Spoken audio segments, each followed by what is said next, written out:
Bonjour à toutes et à tous, bienvenue à la librairie du Renard. Aujourd'hui une vidéo qui va présenter plusieurs livres de littérature ado pour tous les âges, même pour les plus grands et les adultes, et tous les genres surtout. Alors je vais commencer par de l'aventure avec une petite série que j'aime beaucoup, Le Gardien des Tempêtes. Il y a 2 volumes pour l'instant. Qui se passe en Irlande, sur une petite île. On va suivre un jeune garçon qui va passer tout l'été chez son grand-père. Ils ne se sont jamais rencontrés et il va vite se rendre compte que l'île est un peu spéciale et que son grand-père a un rôle très important à jouer. Donc on va être plongé dans les légendes irlandaises qui vont prendre vie. Beaucoup d'originalité dans cette histoire. Donc Le Gardien des Tempêtes. Alors, deuxième livre d'aventure, cette fois c'est de la fantaisie, la Guilde des Aventuriers. On est dans un village médiéval perdu au milieu d'une forêt. C'est le dernier bastion de survivants de l'humanité. Il y a un grand fléau qui a décimé une grande partie des hommes et des femmes. Donc ce village marche avec des guildes. On va suivre 3 enfants qui doivent choisir une guilde, malheureusement qui vont être envoyés dans la plus dangereuse, la Guilde des Aventuriers. Celle qui sort à l'extérieur face au danger pour affronter les monstres de la forêt, sauf qu'on va vite se rendre compte que le danger ne vient pas que de l'extérieur. Donc beaucoup de mystères, beaucoup d'intrigues et beaucoup d'action. Alors, troisième série que j'adore, Aurora. Donc tous ceux qui ont la fibre de l'aventure, de l'exploration, vous allez adorer. Une ambiance un peu à la Jules Verne, un peu steampunk. On est dans une ville qui s'appelle London, dans laquelle vivent des familles d'explorateurs de génération en génération. Leur but, leur défi, toujours aller plus loin, toujours découvrir de nouvelles choses. Dans celui-ci, c'est 2 enfants, des jumeaux, qui vont partir au danger, à l'aventure, pour découvrir comment leur père a disparu dans l'expédition, pour découvrir le pôle Sud et le 3e continent. C'est excellent.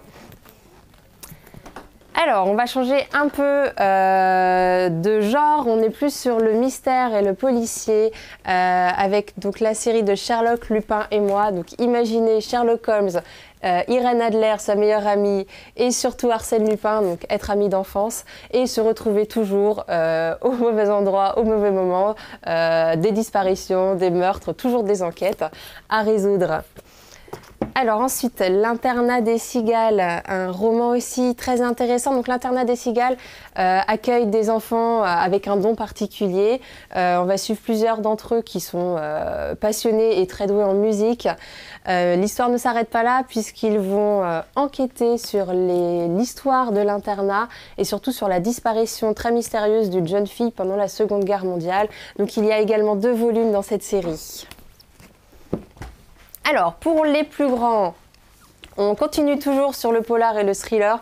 Cannibal, donc un thriller noir implacable, très prenant et frisson garanti.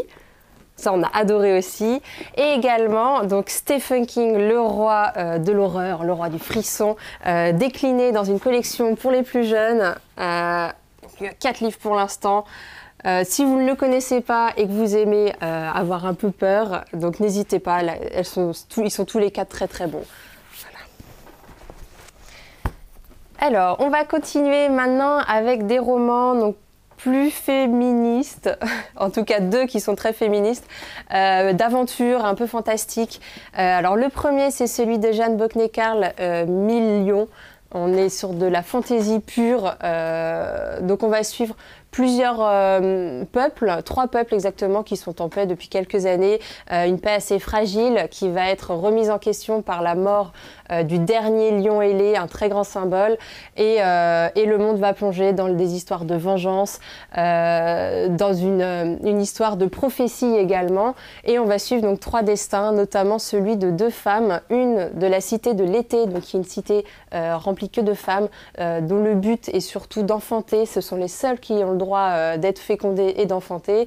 Et la 2e jeune femme vient d'un peuple plutôt de gitans. Elle ne devrait pas justement enfanter, sauf qu'elle va tomber enceinte. Et tout ça, ça va se mélanger, ça va créer une super intrigue. C'est vraiment très dynamique, il se passe toujours quelque chose, c'est très très bien. Alors, gros coup de cœur pour l'année de grâce. On en a bien entendu parler de celui-ci. On est dans une ville dans laquelle les femmes sont socialement asservies. Alors c'est pas de l'esclavage non plus, mais en gros jusqu'à l'année de leurs 16 ans, elles sont à peu près libres, elles doivent répondre à beaucoup de codes. Et arrivées à 16 ans, leur magie s'éveille et elles deviennent dangereuses.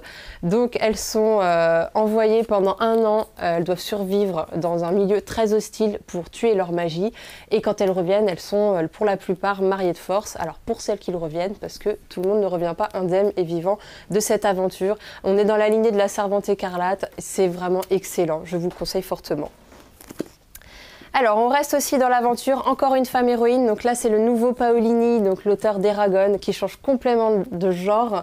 On est sur de la science-fiction pure et dure. Donc l'humanité s'est répandue un peu partout dans la galaxie. Notre héroïne est une biologiste qui est envoyée en mission sur des nouvelles planètes pour vérifier qu'il n'y ait pas de nature trop hostile pour que l'humanité puisse s'installer, coloniser cette planète. Sauf qu'un jour, elle va tomber sur une forme extraterrestre un peu particulière qui va la parasiter et ça va changer toute sa vie. 1 mois plus tard, une nouvelle espèce extraterrestre absolument inconnue, extrêmement intelligente et technologiquement très avancée va commencer à attaquer l'humanité. Une nouvelle guerre se prépare et on ne sait pas quel rôle elle est censée jouer dedans. C'est vraiment très bon là. Je suis en train de le lire en ce moment, je ne l'ai pas encore terminé, j'adore, je suis complètement captée, je suis accaparée par ce livre en ce moment. Et on change de genre, on va partir sur des histoires d'adolescents, de la vie de tous les jours qui m'ont touchée, que j'ai beaucoup aimé. Le premier, c'est un garçon, mais c'est presque rien. Dans cette histoire, on va... Alors, déjà, je vous parle de la première page, le début est assez étonnant. On commence par un texte assez court sur la première page qui nous explique qu'on est dans une chambre d'hôpital, que dans le lit est allongé un jeune garçon dans le coma et qu'une jeune fille est assise à côté et attend qu'il se réveille.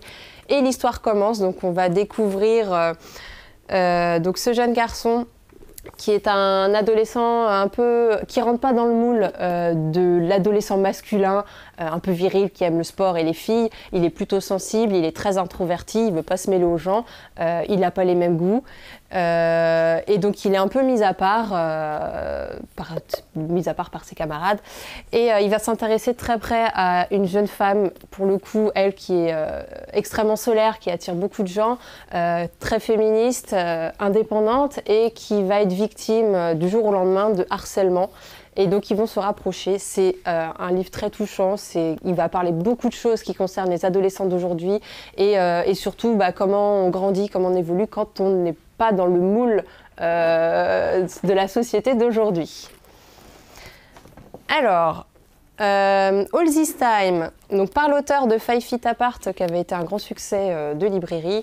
Donc ce livre, c'est un livre qui va parler de beaucoup de choses, hein. Ça commence plutôt mal, puisque c'est un jeune garçon qui va perdre la chose la plus importante pour lui dans un accident. Qui va avoir beaucoup de mal à s'en remettre, qui va énormément culpabiliser et qui va se demander s'il a le droit à nouveau d'aimer quelqu'un. Donc on va le voir un peu se reconstruire. C'est une très belle histoire d'amour. C'est un livre qui fait du bien, hein. Ne vous attardez pas que sur le début qui est très noir. Et surtout, il y a beaucoup de gros rebondissements. J'ai été très étonnée pour le coup et agréablement surprise. Voilà. Un livre très sympa aussi. Et donc le dernier, on va rester sur une petite note très positive, Âge tendre de Clémentine Beauvais. Un livre, une sorte de comédie très touchante, intergénérationnelle. Donc chaque adolescent est obligé pendant 1 an de faire un service civique.